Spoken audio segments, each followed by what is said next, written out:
Today we talk about sweet potato chips, what is intermittent fasting, and who are the on-the-regimen employees that make me look better than I am.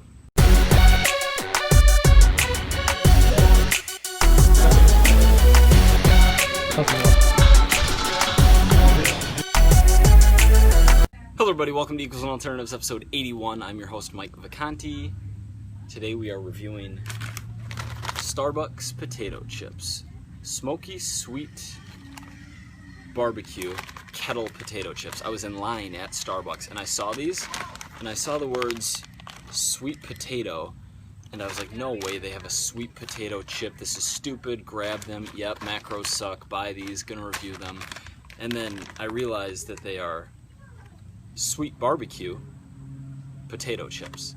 Now, I don't know if Starbucks is just one level ahead of me with their marketing, and the words sweet and potato, though next to each other, didn't necessarily mean sweet potato, got me to buy them to review.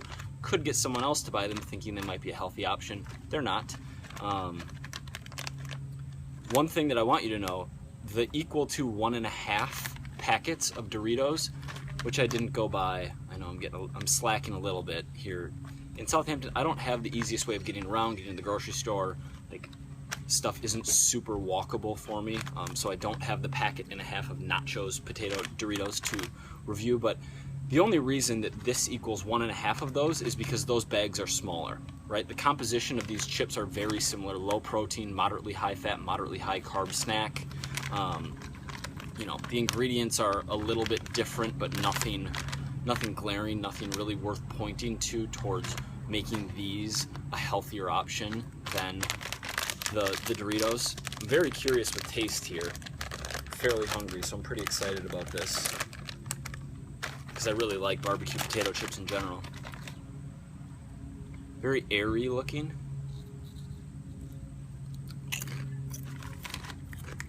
Good crunch. Like crunchier than a Lay's barbecue, but pretty similar to a Lay's barbecue chip. They're pretty decent. I'm not going to eat the rest of them, even though I could fit them in my macros today, in my rest day macros, in this calorie surplus I'm rocking, simply because I would rather eat our alternative, which I also haven't gone and picked up yet, but I feel super guilty saying this. Like, I feel like a terrible person. I feel like I've been hiding something for months, and I'm finally admitting it. And it is that so much ruckus going on, like people fixing their house here. This guy mows his lawn every single day. These people are all yelling about something. The alternative is Talenti coconut ice cream.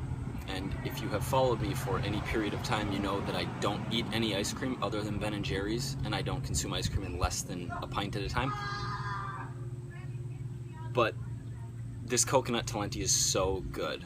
My boy Owen turned me on to it, who, by the way, I haven't given you guys like an on-the-regimen update. It's Friday, I feel like we can go into this. Bottom line with the alternative is that you should eat whatever you like to eat. If you're going to have like unhealthy, cheaty, snacky foods, fit them in your macros, have a cheat day, do whatever. But don't buy fake health foods, even though this isn't really a sweet potato chip. I just thought it was, because Starbucks is tricky like that.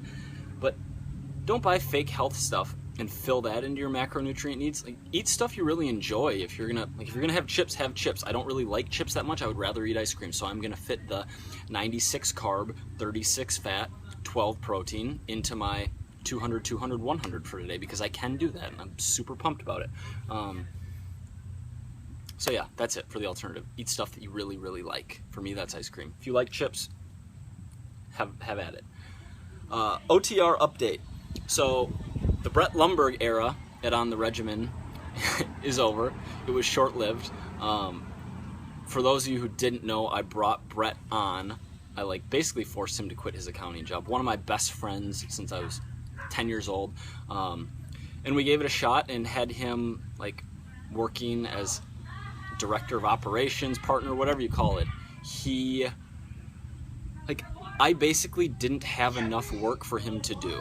And he's a super, probably one of the smartest people I know, works his tail off and just on point. Whatever he does well. And I probably had him 20 hours worth of not super mentally stimulating stuff to do. And after a few months of that, without a ton of promise, with me being able to pull my shit together and manage effectively, or like help him do more, it was just like, bro, this isn't working. And we were completely on the same page. It was good. And so yeah, that's that with the Brett Lumberg era of OTR 2015. Rest in peace. I actually get to see him in 2 weeks. I'm super pumped, back in Minnesota for Labor Day for a friend of mine's wedding. But yeah, it's now I have my buddy Owen, who was a previous coaching client. I have to get him on the site, by the way, because in 6 months he just got shredded and took his weighted chins from like I want to say 25 pounds to plus like 65, 70. He might be able to pull more than me now. I don't even know. But now Owen's helping me out in a part-time type of role, helping me with video stuff, upload stuff, take on random projects as he possibly transitions into, I don't even want to say that. He's just helping me out. We got Mega Lizzie, who helps with artwork, who's the best ever, sweet girl, super strong and awesome. And then other than that, like, you know, I got my guy David, who crushes it on the higher quality video stuff, and JB helps me with tech stuff. But then, and Chris, I guess there's a cast of part-time remote, basically hardworking geniuses who let me be able to focus on the writing and the coaching and filming, and helping me with everything else that goes on behind the scenes. But anyway, I figured I'd update you guys just because you may have heard me talk to Brett behind the camera before as he uploaded, and now I'm talking to Owen, so that's what's going on. All right, super hot out. Oh, question of the day. On my site now I have an Ask Me Anything, which was a terrible idea because I despise email, and now I just get insane amounts of random questions, which I asked for. But I had a question from Will that said, I hear you talk about fasting in your videos a lot. What does that mean? And it's a really good question. I talk about it nonchalantly without having ever written a real post on like what is fasting, what are the types of fasting I think makes sense based on you and what you're trying to accomplish. And I also, like, there's a question in my new client assessment for new coaching clients that says, do you have any experience, like, rate your feelings on breakfast 1 to 10, and then have you heard of intermittent fasting? Do you have any experience or desire to do so, just to see, like, if we already know a meal timing that really works well or really doesn't work well, we'll steer towards the one that works well.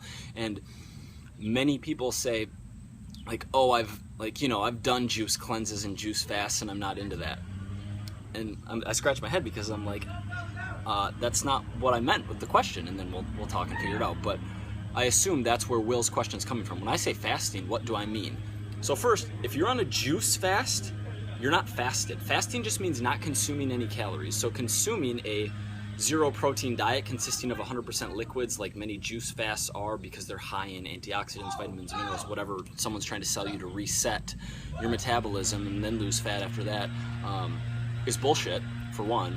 But two, that isn't fasting. Fasting just means consuming no calories, and while there are marginal physiological benefits and cognitive benefits, I guess cognitive falls under physiological, the main reasons I promote intermittent fasting for some people is because it's convenient from a lifestyle point of view. So if someone fills out their new client assessment, we'll roll with the coaching thing, and they're like, I say another question, give me a sample day of eating, and they're like, okay, for breakfast I have a coffee and a big bowl of oatmeal, or sometimes I grab a donut if I'm in a hurry, and then lunch is a turkey sandwich, I have this snack of walnuts at 3 p.m., and then a big dinner, and then sometimes I have ice cream.